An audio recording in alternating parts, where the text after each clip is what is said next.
Today's subject, coffee, that magical black liquid that powers our mornings. And let's be honest, sometimes our full personality. But here's the question, in any of it actually worth what we pay? For some, coffee is just caffeine, a life-saving substance in a paper cup. For others, it is a ritual, a moment of calm, a statement of taste. As for me, I'm chasing all of it. So I decided to try it all, from the cheapest to the most ridiculous. Now on to step 1. Now I'm standing in front of what might be the cheapest and honestly the most reasonable coffee vending machine in Korea. What I need is this just one coin, 500 won. This is like a quarter and a dime in US coins. I just pop it in, black, as it was meant to be, or milked, like some sort of coffee dessert. Seconds later, I have what most people think is coffee. It doesn't mix well on its own, so some brave souls stir this coffee with their finger. So hot. Don't do that, it's boiling hot. Anyway, let's give it a zip. Honestly, it tries to taste like convenience store coffee, a little too sweet, but with a surprisingly decent bitter finish. The flavor is just fine, but it disappears in 3 zips. Already done. Still less than $50. Respect. Now on to step 2. Unmanned coffee kiosk. Let's be clear. This isn't specialty. If the vending machine was a hate crime against coffee, then this unmanned coffee kiosk? Still not innocent, but at least it's making an effort. Here in Korea, unmanned coffee kiosks are everywhere. They promise cafe quality drinks at half the price. I ordered an Americano, 2001, roughly $1.50. So let's manage expectations. Now listen closely. That whirring, that's a robot grinder doing each thing. Efficient? Sure. But precise? Questionable. Oh, and yes, I can add syrup. Alright, taste test. Oh, not bad at all. Smooth, balanced, no burnt notes. Is this handcrafted perfection? No. But is it impressively drinkable for $1.50? No human involved? Absolutely. Besides, the best thing about a machine, it doesn't pretend to care about my coffee preferences. And that's exactly why I trust unmanned coffee kiosk more. This is kind of beautiful. Now the question is, will the next step offer more personality? Let's find out. So hot! Now on to step 3. This is McDonald's coffee, Korea edition. A small cup here goes for 1,000 won. That's about just 70 cents in the US.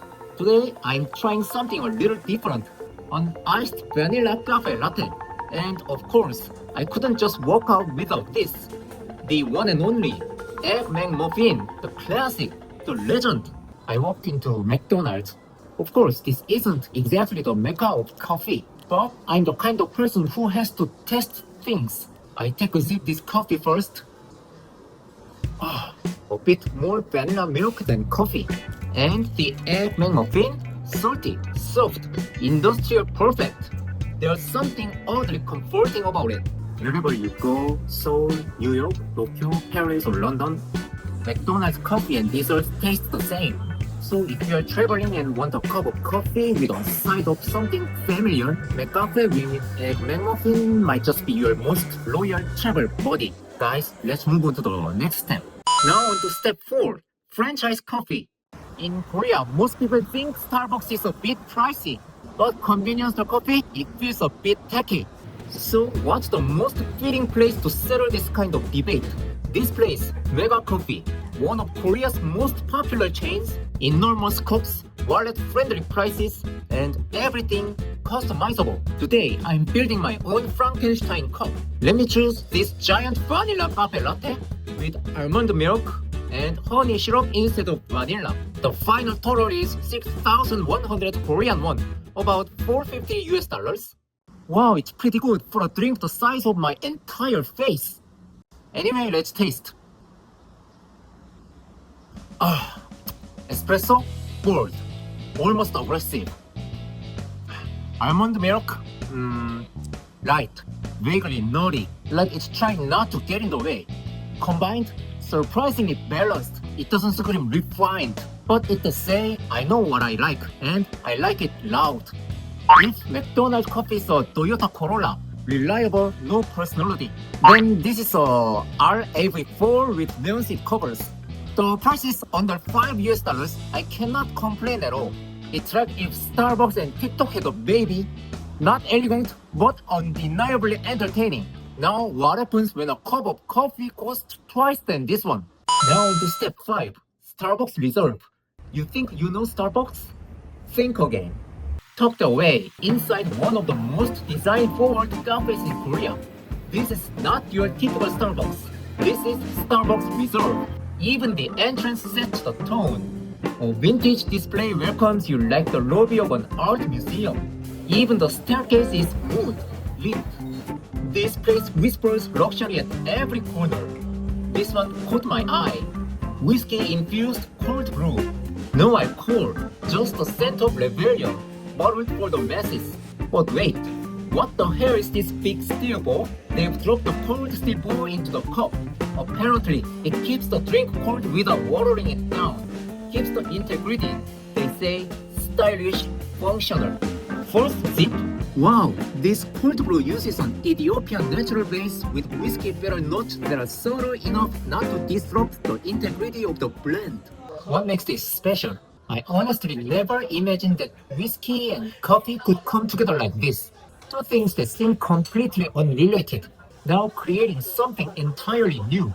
Personally, I feel like if I had this coffee in a movie theater, I'd get even more immersed in the film. Can I get more luxurious than this? Now the final step. Finally, I've entered luxury territory. Even the signboard looks like it belongs on a designer handbag. These are single, origin coffee beans. Check out this hand drip pot. 290,000 Korean won. It's about $220. Oh, another overpriced piece made for brand-conscious show-offs. These are knives, forks, and this looks like sculptural sugar. Sometimes, even a coffee snob needs to indulge in velvet chairs and gold trim. Oh, stop dreaming. Let's take a look at the menu. This cafe has more than 200 different kinds of coffee. Am I checking a menu or reading an encyclopedia? I ordered the Copacabana blend. They bring it out like a crown jewel. Golden pot, glass cup, sugar sticks lined up like couture accessories. It's all very choreographed. But fine, I'm intrigued. First, I'm curious about this cream. It tastes like vanilla ice cream, but without any sweetness at all. The blend built for clarity. The acidity pops, but finishes like a soft floral breeze. So, is it worth what this Copacabana coffee is charging? Well, if we are here for terroir and refinement, it's a yes. But if we are here for boldness and punch, you are in the wrong hemisphere. They didn't just serve me coffee, they sold me a fantasy. And yes, I bought it. This wasn't just a taste test, it was a journey of value, not just price, but experience. If this journey made you curious to explore more, then I'm already smiling. So after all the fuss, I thought I had reached the peak of coffee luxury. The next day, out of sheer curiosity, I tried that viral convenience store fusion coffee. Yes, the one with the hazelnut pouch and banana milk. Don't judge me. Wow, as a coffee snob, I hate to say this. I came in expecting artificial junk. What I got was an awakening. This stuff, it's shockingly good. Like embarrassingly good. I spent days analyzing acidity, origin, brewing methods. For what?